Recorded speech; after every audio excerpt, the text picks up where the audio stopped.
Mafia fall in love with police. Episode 9.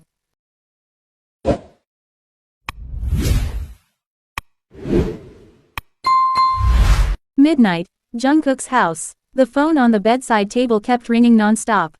Taehyung finally reached out and answered it on the second call. Jimin was lying beside him, sleeping with his arms wrapped around Tae, and their baby was fast asleep in the cradle nearby. On the phone, Taehyung. Hello, hospital staff. Do you know someone named Jungkook? Taehyung. Yes, hospital staff. I'm calling from Seoul Hospital. Jungkook has met with an accident and he's admitted here. Taehyung didn't respond. No shock, no sadness, no fear. He just stared silently at the ceiling above him, his face completely unreadable. Next morning, Seoul Hospital. Jimin and Taehyung stood inside Jungkook's hospital room.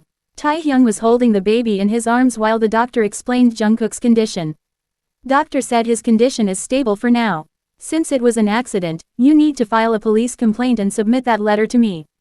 Jimin instantly looked at Taehyung, panic clear in his eyes. Going to the police meant trouble, big trouble, for both of them. But Taehyung stood there silently, expressionless as always. Not a single emotion. He noticed Jimin's hesitation and spoke calmly. All right, I'll bring the complaint copy, Taehyung said. Doctor nodded his head and began to speak. Good. And you must take proper care of him. Because he suffered a miscarriage due to the accident. The medicines I prescribe. The word miscarriage froze the entire room. Jimin's eyes widened. Even Taehyung's calm expression cracked for a second, shock flashing through him. He hadn't expected this. Nobody had. The doctor handed the forms and asked them to get the complaint, then left the room. Jimin swallowed hard, voice trembling.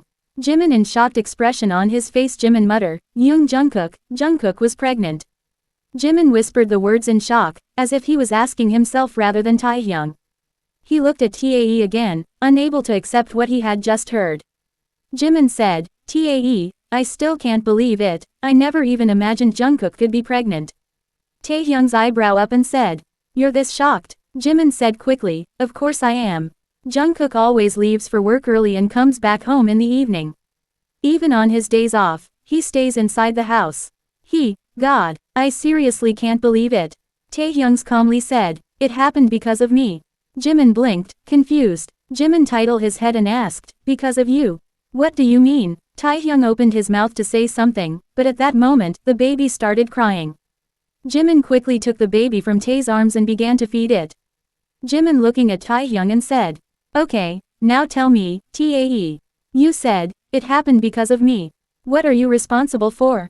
Taehyung's face is expressionless and he started to say, Jungkook. Before Taehyung could finish the sentence, a loud crash echoed from outside the room, followed by panicked shouting in the hallway. Both Taehyung and Jimin snapped their heads toward the door. Jimin's eyes widened instantly. Soap's house, hall. Hoseok was sitting in the hall, reading a book with his glasses on.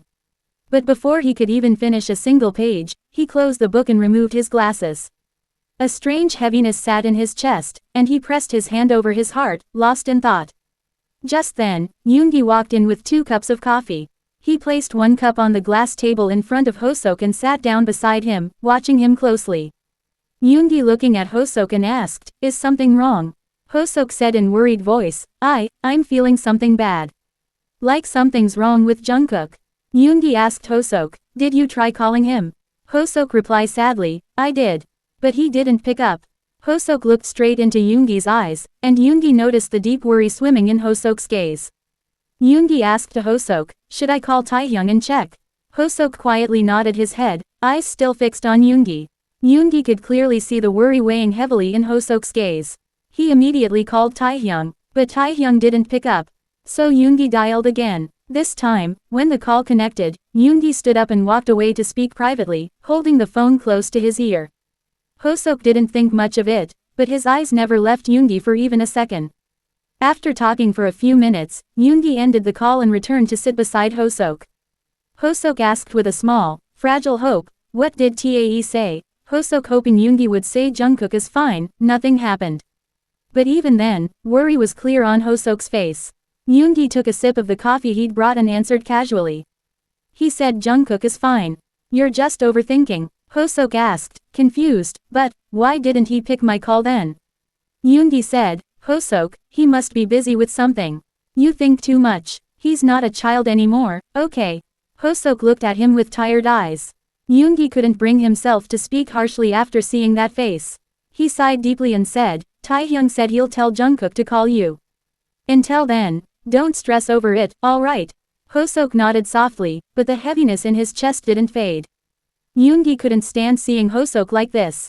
And the lie he had just told, it weighed heavily on his chest, making him feel even worse. He gently placed the coffee cup on the table, then pulled Hoseok into his arms, rubbing his back softly. The surprising part, Hoseok didn't say a word. He simply leaned into Yoongi and hugged him back, holding onto him tightly, as if trying to find comfort in the only place that felt safe. Jin's house bedroom. Nam slowly opened his eyes, his head throbbing painfully. He pushed himself up, sitting against the headboard, blinking as he looked around the room. This definitely wasn't his room. His confusion only grew. Just then, something on the bedside table caught his attention, a photo frame. Nam picked it up and stared at it. His breath hitched, because the man in the picture looked exactly like him. Same face, same eyes, same smile. The man in the photo has soft, light brown hair styled neatly with gentle waves that frame his forehead. His eyes are warm and expressive, holding a gentle sparkle under the bright lights behind him. He has a bright, genuine smile, and deep dimples appear on both cheeks, making his whole face light up. His skin looks smooth and glowing under the lights. He is wearing a black shirt with a yellow jacket layered over it, the fluffy yellow lining making him look cozy and youthful. A simple chain necklace rests around his neck, adding a casual charm to his look. The background is filled with warm, glowing colors that make his features appear even softer and more radiant. Nam ran his fingers over the photo, still trying to understand why the man looked exactly like him. At that moment, the door opened. Jin stepped in. Nam quickly placed the photo frame back on the table, pretending as if nothing had happened. He simply looked at Jin, waiting. Jin walked closer to the bed, stopping near the edge with a worried expression. Jin asked in worried expression, "You're awake?" I was scared thinking about you." Nam asked, "Why would you be scared because of me? Who am I to you?" Jin clenched his hands, his fingers curling tightly. He didn't know what to say. With Nam's confused state and blank expression, Jin felt afraid to speak. Afraid that a single wrong word might break him even more. To be continued. Hello kittens, I hope you all are good and I know you all are angry with me because I didn't upload any videos. Sorry for that reason is didn't any videos I couldn't get the right track for those stories. And if you have any suggestions comment below. I will write that in next episode. Love you kittens, keep supporting me.